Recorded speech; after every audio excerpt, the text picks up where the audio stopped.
Good morning. Welcome to Coffee Talk. I'm Mark Bradberry. Why don't you grab a cup and join me this morning?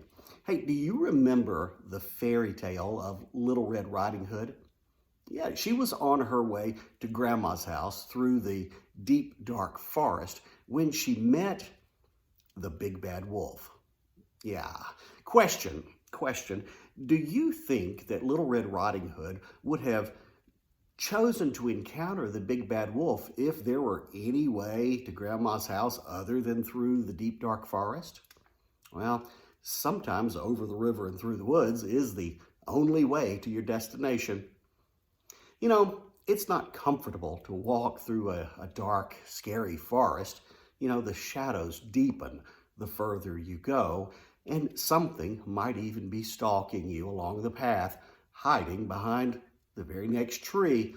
Maybe it's a big bad wolf with big ears, the better to hear you with, big eyes, the better to see you with, and big teeth, the better to eat you with. Yeah, the big bad wolf could even be waiting for you in disguise at Grandma's.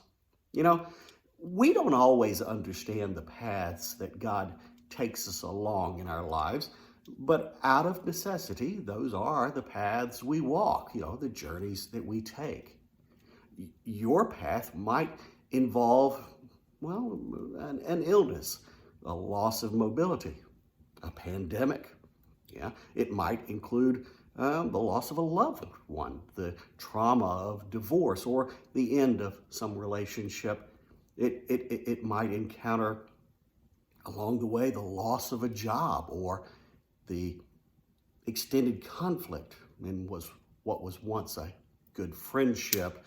You may even run into difficult life choices that require great discernment and wisdom. Your dark forest might conceal anything.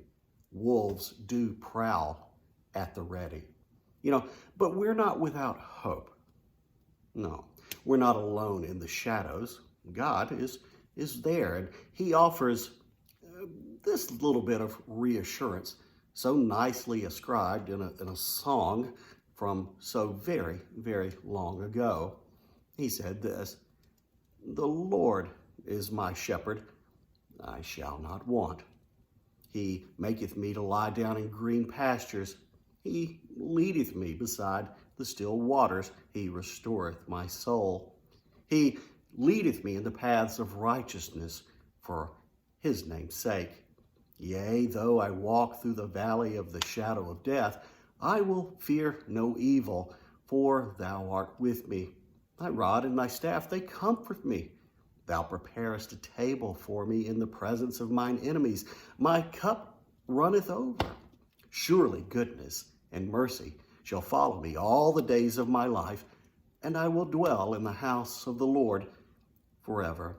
Does your path appear dark and crooked right now?